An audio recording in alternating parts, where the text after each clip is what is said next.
وہ ایک درویش نے لکھا تھا کہ اس سال میرے گاؤں کے میلے کی بھیڑ میں جو گم ہوا وہ ایک بھکارن کا لال تھا، ایک منگن والی دا پتر سی جڑی بیچاری کسی دی مدد نال گزارا کر دی سی۔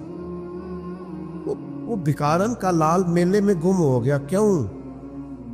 کہ وہ میلے میں آوازیں دیتا تھا زور زور سے، ہے کوئی مخلص، مجھے ایک مخلص بندہ چاہیے۔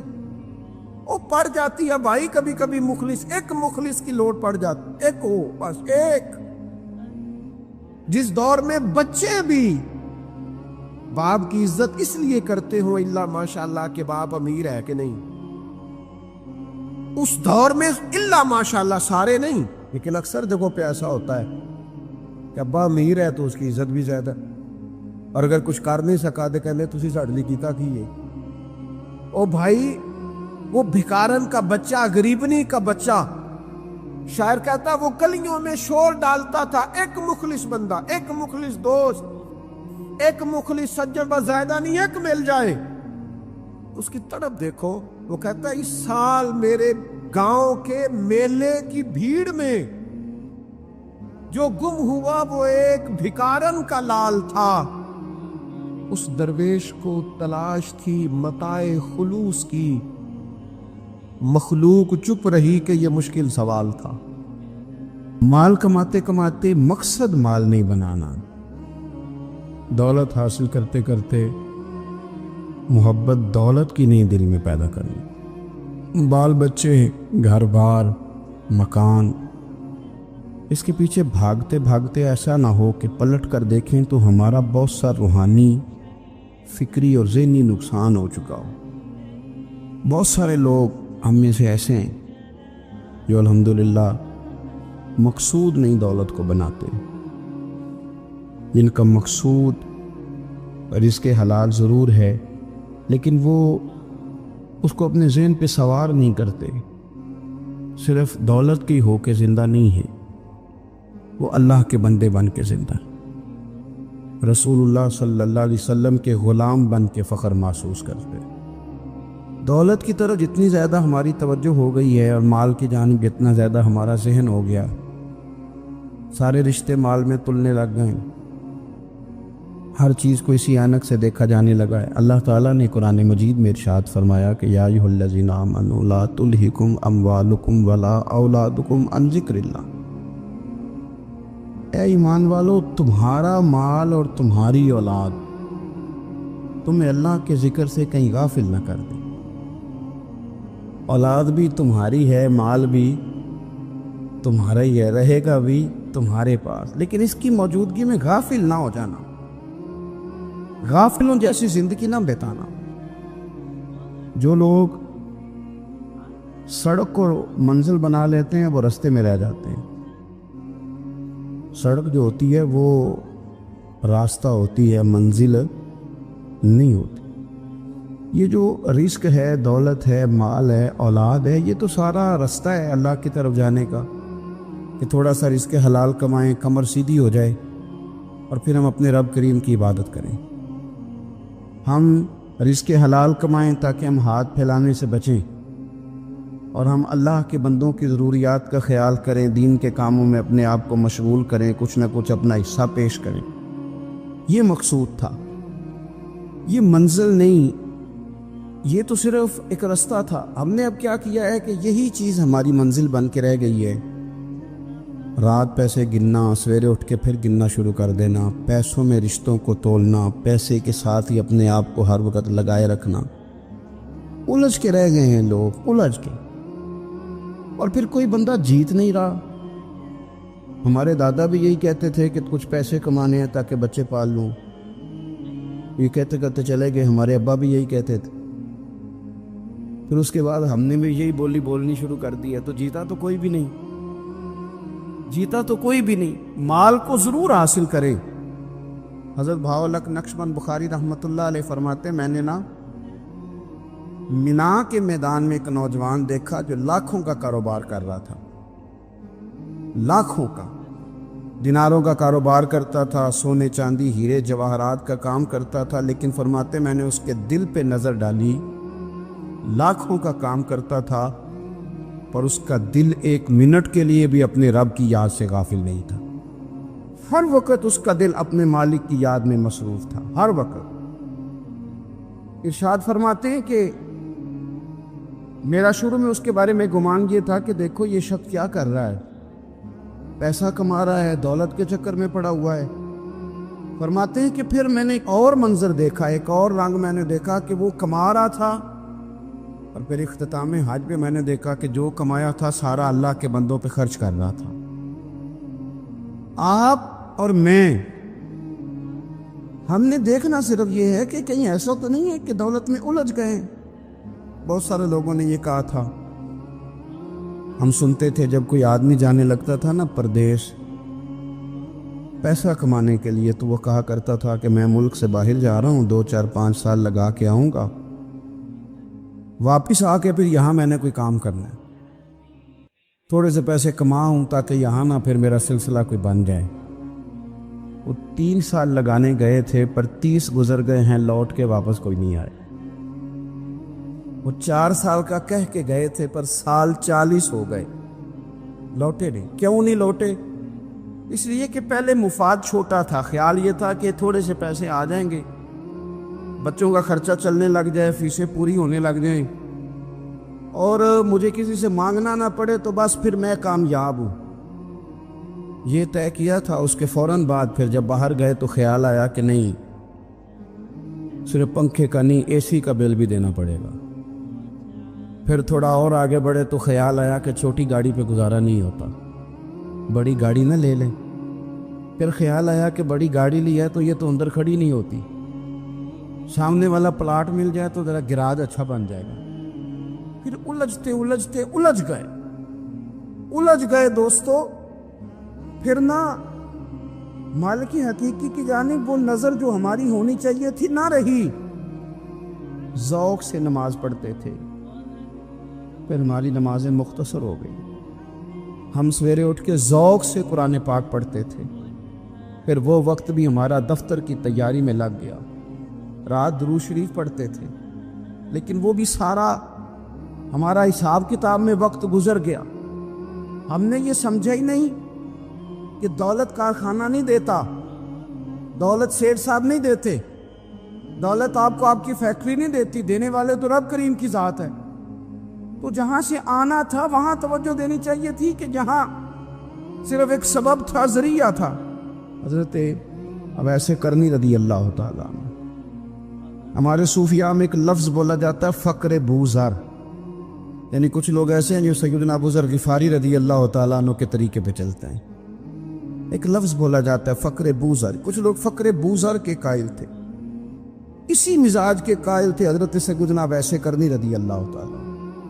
ان کے ذہن میں ایک بات بیٹھ گئی تھی کہ یار دینے والا اللہ ہے، دینے والا عزت بھی اللہ دے گا، رزق بھی اللہ دے گا۔ بلکہ امام غزالی رحمۃ اللہ علیہ نے تو حدیث لکھی ہے، آپ فرماتے ہیں کہ نبی پاک صلی اللہ علیہ وسلم نے فرمایا جس نے بندوں سے عزت تلاش کی رب اسے رسوا کر دے گا۔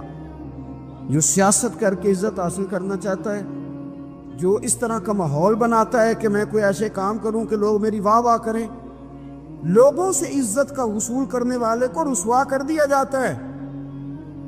عزت دراصل وہی ہے جو رب کریم عطا فرماتا ہے۔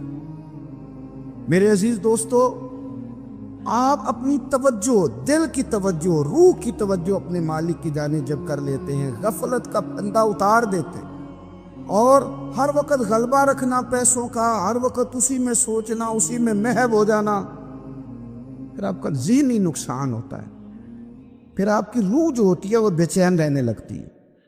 پھر ایسے بھی غریب دیکھے جن کے پاس پیسے ہیں، پیسوں کے علاوہ کوئی شے بھی نہیں۔ پھر ایسے بھی تنگ دست دیکھے کہ جن کے پاس جائیدادیں بڑی ہیں، پر ان کے پاس رات کو سکون سے سونے کے لیے وقت کوئی نہیں۔ عزیز بھائی، حضرت اویس کرنی رضی اللہ تعالیٰ عنہ کی ملاقات ہو گئی حضرت حرم بن حیان کے ساتھ، یہ بھی تابعی ہیں۔ تو حضرت حرم بن حیان رحمۃ اللہ علیہ کہتے ہیں، یہ نا ہم تو خیر بڑی ساری باتیں سنتے ہیں تو نصیحت نہیں نہ حاصل کرتے، ویسے بھی یہ دور تقریریں سننے کا ہے۔ جو عمل کرنے والے لوگ تھے ان کا کیا طریقہ تھا کہ وہ 1-2 جملے کافی تھا، علم و بس کریں وہ یار، وہ ایک کوئی حرف تے نہیں درکار، جملہ ایک بھی تیرے لیے کافی ہے، لیکن شرط یہ ہے کہ تو عمل کا ارادہ رکھتا ہو، تیرا خیال ہو کہ عمل کرنا۔ وہ لوگ نا مختصر سی باتیں کرتے، مختصر سی نصیحتیں کرتے، لیکن وہ اخذ جلدی کرتے، اس میں سے اپنے لیے خیر جلدی تلاش کرتے۔ حضرت حرم بن حیان کی ملاقات ہوئی حضرت اویس کرنی رضی اللہ تعالیٰ عنہ کے ساتھ، تو حضرت حرم بن حیان کہتے ہیں میں نے عرض کی حضور میں کسی ملک میں جا کے رہنا چاہتا ہوں، کہیں سکونت اختیار کرنا چاہتا ہوں، یہاں سے ہجرت کرنا چاہتا ہوں، تو مجھے کوئی آپ مشورہ دیں میں کہاں جاؤں؟ تو فرماتے ہیں کہ میں نے جب یہ سوال کیا تو حضرت اویس کرنی نے مجھے اشارہ دیا، فرمانے لگے ملک شام چلا جا۔ کہتے میں نے اگلا سوال کیا حضور وہاں جا کے کاروبار کیا کروں گا، رہوں گا کیسے، کھاؤں گا کہاں سے؟ تو فرماتے ہیں حضرت اویس کرنی نے رومال اٹھایا، کندھے پہ رکھا اور چلنے لگے۔ میں نے کہا حضور آپ نے سوال کا جواب ہی نہیں دیا۔ تو فرمانے لگے جس دل کو ابھی تک یہی یقین نہیں آیا کہ روزی کون دیتا ہے، اسے میں نصیحت کیا کروں؟ میں تجھے نصیحت کروں جسے آج تک یہی نہیں پتا کہ روزی کون دیتا ہے؟ تو ابھی تک اپنے دل کو پکا ہی نہیں کر پایا کہ روزی رب دیتا ہے؟ او خدا کے بندے کیا نصیحت کروں تجھے؟ تو ابھی تک یہاں اڑا ہوا ہے۔ تیرا جو توکل ہے وہ مضبوط ہونا چاہیے، تیرا بھروسہ اپنے رب کی ذات۔ تو غافل ہو گیا اللہ سے، تو نے اسباب پر بھروسہ سارا کرنا شروع کر دیا۔ اسباب اختیار کیے جاتے ہیں، بھروسہ رب کریم پہ کیا جاتا ہے۔ ہماری جو غفلت ہے نا وہ بھلا کیوں ہوئی ہے؟ وہ اس لیے ہوئی ہے کہ پیسے کسی کو بھی برے نہیں لگتے، پتہ نہیں ان میں کیا کشش ہے۔ یہ نہ آپ کسی جگہ بھی ان کا نام لے لیتے ہیں، یہ کسی جگہ بھی آ جاتے ہیں تو یہ برے لگتے ہی نہیں۔ یہ جناب بڑی بڑی فقیری کا دعویٰ کرنے والے اور لوگوں کو طریقت اور تصوف کا درس دینے والے، ان کو بھی اچھے لگتے ہیں۔ یہ تو جناب جو لوگوں کو کہہ رہے ہیں فقیر ہو جاؤ فقیر ہو جاؤ، وہ خود امیر ہوتے جا رہے ہیں۔ یہ پتہ نہیں ان میں کیا ہے ایسا خاص۔ ہمارے ایک استاد تھے تو مزاج میں بڑی ظرافت تھی، حالانکہ بڑے اللہ والے بندے تھے، تو بات بڑی وہ دل لگی کی کیا کرتے تھے۔ تو ایک دن ہم نے پوچھا استاد جی خوشبو کون سی اچھی لگتی ہے؟ کہنے لگے بیٹا جو پیسوں میں سے آتی ہے وہ مجھے بڑی اچھی لگتی، اس لیے کہ ملتے کم ہیں۔ ہمارا نا جب اس طرح کا ذوق بن جاتا ہے نا، آپ مزاج بنا لیتے ہیں پیسوں کا۔ لوگ سمجھتے ہیں کہ غریبی کا ڈر شاید زیادہ ڈر ہے، لیکن کبھی آپ دروازہ رسول پہ جائیں نا تو حضور نے تو کوئی اور ڈر بیان کیا ہے۔ حضرت ابو عبیدہ بن جراح رضی اللہ تعالیٰ عنہ بحرین سے نا مال لے کے آئے بہت سارا، حضور نے بھیجا، جزیہ لینے گئے، یہاں مال غنیمت کا کچھ مال تھا، آپ لے کے مسجد میں آئے تو لوگوں کو پتہ چل گیا کہ آج مال آیا ہے۔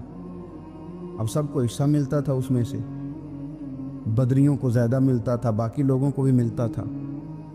تو فجر کی نماز کے بعد لوگ گھروں کو جایا کرتے تھے، لیکن آج پتہ چلا نا مال آیا ہے، تو یہ سیاستہ میں حدیث موجود ہے، سب لوگ مسجد میں بیٹھے رہے۔ حضور علیہ السلام نے فرمایا تمہیں پتہ چل گیا مال آیا ہے؟ عرض کی حضور ہاں۔ فرمایا تمہیں بانٹنے لگے ہیں، دینے لگے ہیں۔ ہم نا غریبی سے ڈرتے ہیں، ہم اپنے بچوں کے لیے دعا کرتے ہیں ان پہ غربت نہ آئے، ہم اپنے بہن بھائیوں کے لیے دعا کرتے ہیں ان پہ غربت نہ آئے، کرنی چاہیے، لیکن ذرا اس حدیث کے مفہوم کو بھی دیکھیے گا۔ نبی پاک صلی اللہ تعالیٰ علیہ وآلہ وسلم نے فرمایا تمہیں دینے لگے ہیں، مال آ گیا ہے، لیکن میرے قریب نے اپنی امت کے لیے جس چیز کا ڈر محسوس کیا وہ کیا ہے؟ حضور کے دل میں کس چیز کا خدشہ تھا وہ کیا ہے بیان کیا؟ حضور فرمانے لگے لوگوں مجھے تم پر غربت کا ڈر نہیں، یہ ڈر نہیں کہ تم غریب ہو جاؤ گے، بلکہ مجھے تو ڈر ہے کہ تم پر دولت پھیلا دی جائے گی، تم زیادہ مالدار ہو جاؤ گے۔ خوف غریبی کا نہیں، خوف تمہارے مال کا ہے۔ اور حضور فرماتے ہیں کہ پھر تم انہی باتوں میں مبتلا ہو جاؤ گے جن میں پرانی امتیں مبتلا ہوئی تھی، اور جب وہ اللہ کی نافرمانی میں مبتلا ہوئی تھی تو پھر وہ ہلاک کر دی گئی تھی۔ مجھے ڈر ہے، مجھے ڈر ہے۔ ہاں جہاں دولت آتی ہے وہاں سستی بھی آتی ہے، جہاں دولت آتی ہے وہاں معاذ اللہ عیاشی بھی آتی ہے، جہاں دولت زیادہ آ جاتی ہے وہاں پھر لوگ ہر چیز کو دولت میں تولنے لگتے ہیں، جہاں دولت زیادہ آتی ہے میرے بھائی پھر لوگ سمجھتے ہیں کہ ہر چیز میں خرید لوں گا، پھر لوگوں کے ذہنوں کے اندر اس طرح کا فطور آتا ہے۔ حضور نے فرمایا مجھے ڈر ہے تمہارے دولت مند ہونے کا، ڈر ہے دولت مند ہونے کا۔ یارو اپنے پیسوں سے ڈرا کرو، اپنی جائیدادوں سے ڈرا کرو، اپنے مال سے ڈرا کرو۔ وہ ہم نے جو بڑے بڑے محلات تعمیر کرنے شروع کیے ان سے ڈرا کرو، اس لیے کہ حضور نے فرمایا مجھے ڈر ہے۔ حضرت ابو بکر صدیق رضی اللہ تعالیٰ عنہ تشریف فرما تھے۔ ہمارے نا بچے بہت زیادہ آسانی مانگتے ہیں۔ اقبال نے کہا لہو مجھ کو رلاتی ہے جوانوں کی تن آسانی۔ جب میں جوانوں کا مزاج دیکھتا ہوں نا کہ اتنے آرام پسند ہو گئے ہیں تو پھر میری آنکھوں سے لہو بہتا ہے۔ لہو مجھ کو رلاتی ہے جوانوں کی تن آسانی، ان کا وجود اتنا آسانی کا ماحول لینا چاہتا ہے، ذرا سی بھی کوئی تکلیف آپ دیکھ لیں، لائٹ بند ہو جائے تو مصیبت کھڑی ہو جاتی، کسی جگہ چند منٹ کے لیے آدھے گھنٹے کے لیے ٹریفک بند ہو جائے تو مثلاً کیا ہو جائے گا، لیکن یہ کہ طبیعتوں میں تلخی، اور جب وہ گاڑیاں آہستہ آہستہ چلتی ہیں تو ایک دوسرے سے آگے بڑھنے کی وہ شدت، وہ ہمارے مزاج میں ایک دوسرے کے بارے میں دل میں بڑے بڑے جملے، کیوں؟ اس لیے کہ ہماری طبیعت آسانی پسند ہے، ذرا سی بھی کوئی رکاوٹ ہم نہیں برداشت کرتے، تھوڑی دیر کے لیے ٹھہرنا پڑ جائے ہمارے لیے بڑا مشکل کام ہے۔ آپ ہمیں ہماری مرضی کے خلاف کوئی بات کر دیں تو ہمیں بگڑا ہوا سمجھیں، ہماری طبیعت میں وہ آسانی ہے۔ یہ آسانیاں انسان کو پھر بڑے بڑے کام نہیں کرنے دیتی، پھر انسان کمزور پڑ جاتا ہے، پھر وہ کوئی کسی انقلابی تحریک کا کبھی حصہ نہیں بن سکتا۔ اگر وہ بڑی صلاحیت بھی رکھتا ہو تو وہ زندگی میں کوئی کارنامہ سر انجام نہیں دے پاتا، کیونکہ طبیعت میں آسانی آ گئی، اس کا مزاج ہی نہیں۔ جس بندے کو گرمی زیادہ لگتی ہے وہ کیسے آگے بڑھے گا؟ یہ سیٹھوں کے بیٹے، مالداروں کے بیٹے، پیروں کے بیٹے، بڑے بڑے جناب مشائخ کے صاحبزادگان الا ماشاءاللہ آگے نہ بڑھنے کی وجہ کیا ہے؟ صرف یہ ہے کہ طبیعت کا تقاضا یہ ہے کہ ایک آدمی نے رومال پکڑا ہے، دوسرے نے جوتا پکڑا ہے، تیسرا گاڑی کھول رہا ہے۔ جب آپ اس قدر زیادہ ان کو آسانیوں میں مبتلا کر دیتے ہیں، پھر ان کے لیے جہاد کرنا، میدان میں نکلنا ممکن نہیں رہتا، وہ عادی نہیں ہوتے۔ امام حسن اور امام حسین رضی اللہ تعالی عنہما نے جہاد اس لیے کر لیا تھا، بچپن میں ہی 7-8 سال کی عمر تھی تو ماں 3 دن روزے رکھوایا کرتی تھی، وہ 3 دن روزے رکھتے تھے، اور افطار کا وقت آتا تھا تو جو کچھ پکا ہوتا تھا وہ بھی اٹھا کے غریب اور مسکین کو دے دیا کرتے تھے۔ یہ تو عادت تھی بچپن سے ہی۔ جس طرح حدیث پاک میں یہ فرمایا گیا نا کہ تم اتنی دیر تک مومن نہیں ہو سکتے جب تک ہر چیز سے بڑھ کر، ہر شخص سے بڑھ کر نبی پاک علیہ السلام سے پیار نہ کرو، اسی طرح قرآن مجید نے فرمایا کہ فلا و ربک، اے محبوب ہمیں آپ کے رب کی قسم، اے محبوب آپ کے رب کی قسم، لا یؤمنون حتی یحکموک فیما شجر بینہم، یہ اس وقت تک مومن نہیں ہو سکتے جب تک اپنے ہر معاملے میں آپ کو حاکم تسلیم نہ کر لیں۔ یہ آپ کو حاکم تسلیم کر لیں، ہر بات میں آپ کا حکم ماننے لگے تو آپ کا رب پھر ان کو مومن مانے گا۔ ہر معاملے میں، نماز پڑھنے میں بھی نبی پاک کا حکم ماننا ہے، اور شادی کرنے میں بھی نبی کریم کا حکم ماننا، روزہ رکھنے میں بھی حضور کا حکم ماننا ہے، اور تجارت کرنے میں بھی نبی کریم علیہ السلام کا حکم ماننا۔ جس طرح ہم لوگوں نے نوافل پڑھنے میں، تلاوت کرنے میں رسول کریم علیہ السلام کی بات کو سننا ہے، اسی طرح ہم نے فیصلے کرنے میں، کچہری میں جانے میں، عدالت میں پہنچنے میں، وہاں بھی ہم نے نبی کریم صلی اللہ تعالیٰ علیہ وسلم کی بات پر ہی غور کرنا ہے، اور سرور کائنات علیہ السلام کو ہر معاملے میں از اول تاخر اپنا حاکم تسلیم کرنا۔ جب ہم اس مفہوم کو سادہ لفظوں میں لیتے ہیں نا کہ ہر معاملے میں حضور سید عالم صلی اللہ علیہ وسلم کا قول فیصل ہوگا، تو پھر ہم کہتے ہیں کہ دنیا میں جب نظام مصطفیٰ نافذ ہو، پھر حضور کا قول فیصل ہے۔ یعنی جس طرح حضور کی بات مسجد کے ممبر سے مانی جا رہی ہے، اسی طرح پارلیمنٹ میں بھی اسی طرح حضور کی بات کو تسلیم کیا ہے۔ جس طرح نبی پاک علیہ الصلوۃ والسلام کی بات کا نفاذ ہم نماز روزے کے معاملے میں غور سے سنتے ہیں، مسئلہ پوچھتے ہیں، باریک ہو کے چلتے ہیں، اسی طرح جب جج فیصلہ کرے تو پھر بھی اس نے رسول اللہ صلی اللہ علیہ وسلم کے دین کو ہی دیکھنا ہے۔ نظام مصطفیٰ صلی اللہ علیہ وسلم جب نافذ ہوگا، دنیا میں حضور کا قانون جب نافذ ہوگا تو پھر ٹھنڈی ہوا چلے۔ مسلمانوں کا یہ مسئلہ ہے کہ یہ نبی پاک سے پیار تو کرتے ہیں اور الحمدللہ بڑا کرتے ہیں، لیکن یہ پیار کو جہتوں اور سمتوں میں قید کرتے ہیں۔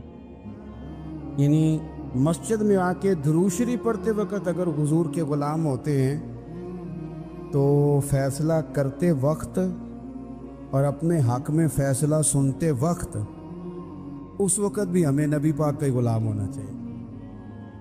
ہمیں ووٹ لیتے وقت بھی حضور کے غلام اور ووٹ دیتے وقت بھی نبی پاک صلی اللہ علیہ وسلم کے غلام۔ جب تک نظام نافذ نہیں ہوتا، نظام، یورپ کو آپ کی نماز سے تکلیف ہی کوئی نہیں تو نماز پڑھنے کے لیے مسجدیں بنانے کی اجازت دیتے ہیں، قرآن پاک جتنا مرضی آپ وہاں پڑھے وہ اجازت دیتے ہیں، آپ زکاتیں دیں جتنی مرضی، وہاں سے لوگ چندے اکٹھے کر کے یہاں نہیں لے آتے، کریں جو مرضی۔ ان کو آپ کی نہ نماز سے پریشانی ہے، نہ مسئلہ زکوٰۃ سے پریشانی ہے، نہ صوم و صلات سے مسئلہ ہے۔ ان کو تو مسئلہ یہ ہے کہ کچہری میں کہیں نبی پاک کا دین نہ آ جائے، ان کو تو مسئلہ یہ ہے کہ کہیں پارلیمنٹ میں حضور کا دین نہ آ جائے۔ دو قومی نظریے کیا ہیں اور نظریہ پاکستان کیا ہے جس کی بنیاد پر پاکستان بنا؟ بڑے ٹھنڈے دل سے میری بات کو سمجھیے گا۔ پاکستان اگر اچھی سڑکوں کے لیے، ترقی کرنے کے لیے بنا تھا تو یہ ترقی ہندوستان میں رہ کے بھی ہو سکتی تھی۔ انڈیا والے کہتے ہیں کہ ہم نے ترقی نہیں کرنی، کچی سڑکوں پہ چلنا ہے، ہم نے ٹیکنالوجی نہیں بنی، یہ کام وہاں بھی ہو سکتا تھا۔ اگر آپ یہ کہیں کہ پاکستان جمہوریت کی مضبوطی کے لیے بنایا تھا کہ ڈکٹیٹر کوئی نہیں آئے گا، صرف جمہوری قوتیں کام کریں گی، تو جمہوریت میں تو انڈیا بظاہر آگے نکل گیا ہے، ان کی جمہوریت تو زیادہ اچھی نظر آتی ہے، کبھی ڈکٹیٹر نہیں آیا۔ آپ نے پاکستان کیوں بنایا؟ اگر آپ نے یہی کام کرنے تھے، فحاشی اور یانی اور جو مرضی جس کے من میں آئے کرے اور کوئی فرق نہ ہو یہاں کے اور وہاں کے کلچر میں، رشوت خوری، بھتہ خوری اور ناجائز فروشی، سارے کام اگر ہونے تھے تو یہ کام وہاں بھی ہوتے ہیں۔ پاکستان کیوں بنا؟ کیوں اتنی ساری 40,000 لوگوں نے اپنی جانوں کی قربانیاں دی؟ دنیا کی سب سے بڑی ہجرت ہوئی ہے، سب سے بڑی، جب پاکستان بنا۔ یہ سب سے بڑی ہجرت تھی، اتنی بڑی ہجرت ہی کبھی نہیں ہوئی۔ کیوں اتنا کچھ ہوا؟ اس لیے ہوا کہ ہمیں بتایا گیا تھا کہ وہاں نہ سوشلزم، نہ وہاں خالی جمہوریت کا راگ الاپا جائے گا، بلکہ ایک بلند نعرہ لگایا گیا تھا۔ نعرہ کیا تھا؟ پاکستان کا مطلب کیا؟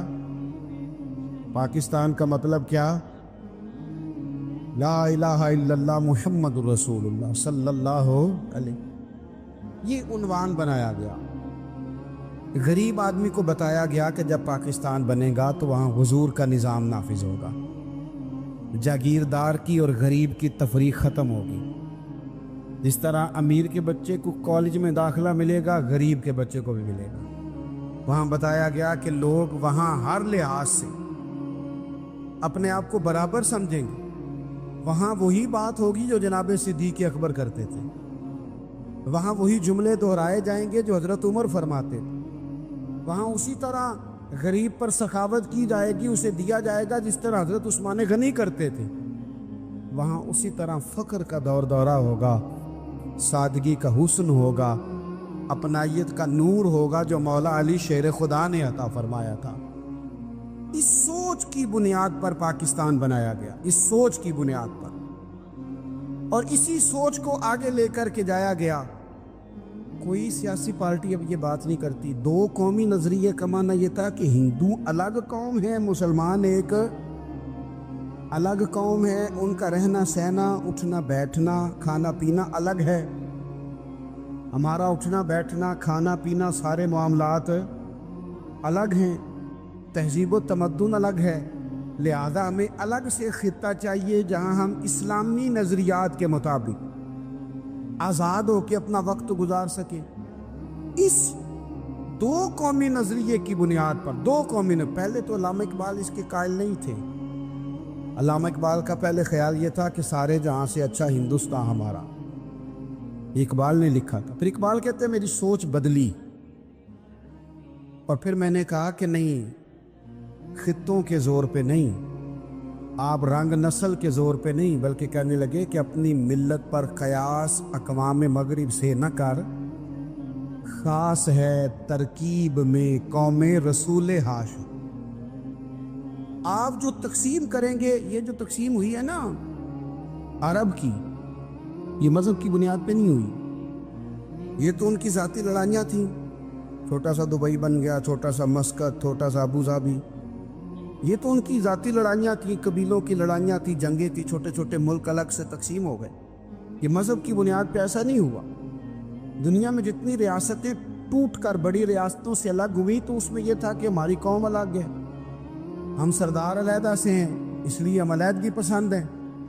دنیا کے اندر دو ہی وطن ہیں جو دین کے نام پہ بنے، دو ہی اسٹیٹ ہیں جو اسلام کے نام پر وجود میں آئیں، پہلی مدینہ منورہ ہے اور دوسری پاکستان ہے۔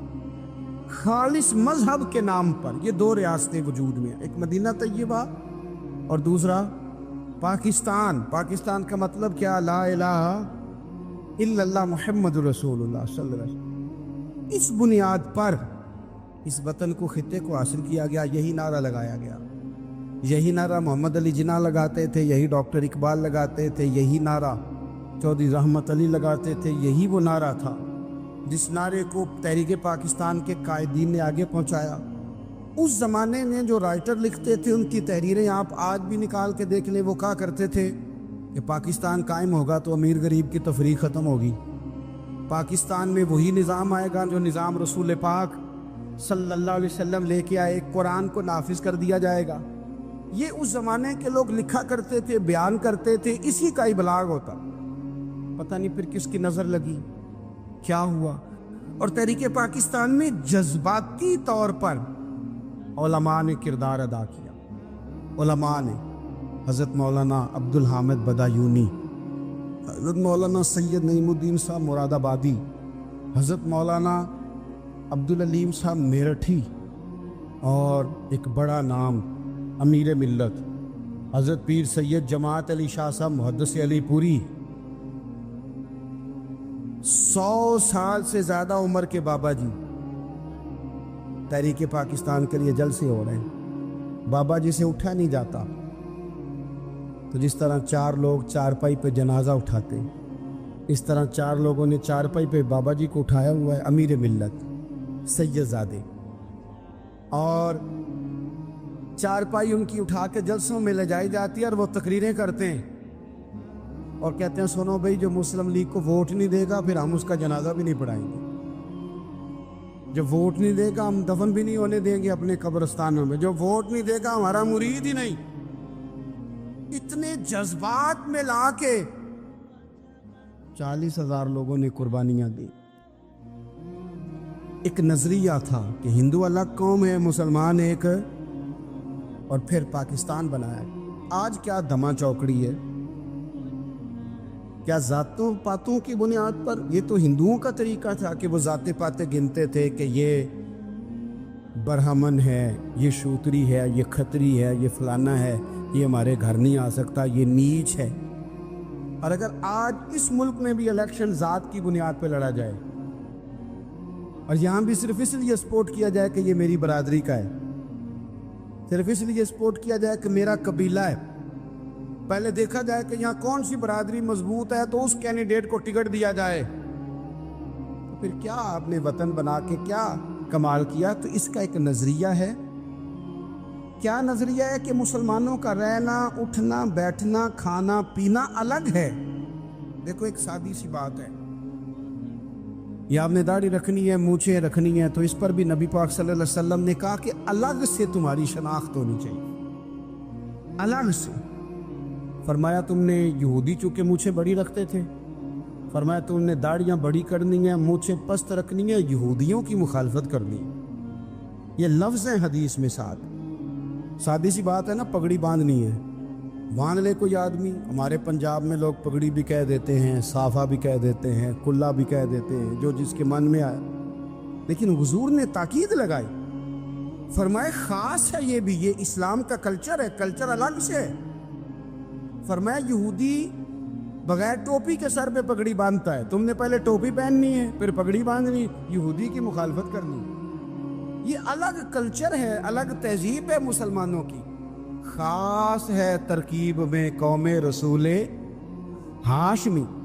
آپ کی عدالت میں وہ والا نظام نہیں ہوگا جو امریکہ میں ہے، آپ کی عدالت میں وہ والا نظام نہیں ہوگا جو برطانیہ میں ہے، آپ کے پارلیمنٹ میں وہ نظام نہیں چلے گا یورپ کا، برطانیہ کا، فلانے کا فلانے کا ہے۔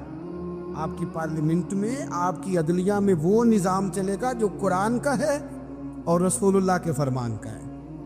یہ نظریہ تھا، نظریہ۔ اب اس نظریے کی لوگ بات ہی نہیں کرتے، عوام بھی نہیں کرتی، بالکل نہیں۔ میں بڑی دیر سے رونا رو رہا ہوں، بہت سارے بڑی بڑی گدیوں کے پیر بھی نہیں کرتے۔ ان کو پتہ ہے کہ اگر نظام مصطفیٰ نافذ ہوتا ہے تو مجھے بھی بتانا پڑے گا کہ 80 مربع کہاں سے آئے، مجھے بھی بتانا پڑے گا کہ یہ جو میں 1.25 کروڑ کی کار میں گاڑی میں گھومتا ہوں تو یہ کہاں سے آئی، حساب دینا پڑے گا۔ اور پھر جب پاکستان بن گیا، قربانیوں کے بعد بنا، آپ نے ناراض نہیں ہونا، میرا مہاجر فیملی سے تعلق ہے، جو عزیز رشتہ دار قریبی یہاں رہتے تھے نا مقامی، وہ تو مہاجروں میں رشتہ داری نہیں کرتے تھے۔ صحیح کہہ رہا ہوں؟ کہتے ہیں مہاجر ہے، اچھا جی غیر مسلم ہے، جگہ نہیں دیتے تھے رہنے کو۔ میں کیسے آپ کو بات بتاؤں؟ پھر اس چھوٹی چھوٹی غلطیوں کو لوگوں نے ووٹ بنا کے بڑی بڑی قتل و غارت نہیں کی اس ملک میں۔ اتنا بڑا تکلیف والا منظر تھا۔ میرے دادا جی کی فیملی ساری پاکستان آئی تھی، دادی کی نہیں آئی تھی۔ 97 میں میری دادی کا انتقال ہوا، وہ آخری دن تک رویا کرتی تھی، ایسے پتر پتہ نہیں میرے پرا ہیں ان کے فوت ہو گئے، پتہ نہیں میرا کچھ چچا ہے کہ سارے چلے گئے۔ کس لیے آپ نے، اگر یہی دھما چوکڑی سیاست کی کرنی تھی، ذات پات آپ نے رکھنی تھی، تو وہاں کو دکھ تھا؟ یہ تماشے تو وہاں بھی ہو رہے۔ وہ آخری دن تک رویا کرتی۔ اب تو خیر آنکھیں بڑی جدید ان کا آپریشن ہوتا ہے، تو ایک زمانے میں آنکھوں کا آپریشن ہوتا تھا، ڈاکٹر کہتے تھے لائٹ بند رکھو، سبز رنگ کی پٹی باندھو، 4 گھنٹے کے بعد دارو ڈالنا ہے آنکھ میں، ڈراپس ڈالنے۔ میں 4 گھنٹے کے بعد ان کی آنکھوں میں ڈراپس ڈالنے جاتا تھا تو کبھی کبھی مجھے بٹھا لیتی تھی، تو کہتی تھی کہ پتہ نہیں کوئی بچا ہے کہ نہیں بچا، پتہ نہیں اب کوئی ہے کہ نہیں، پتہ نہیں کوئی ان میں سے ہوگا کہ نہیں۔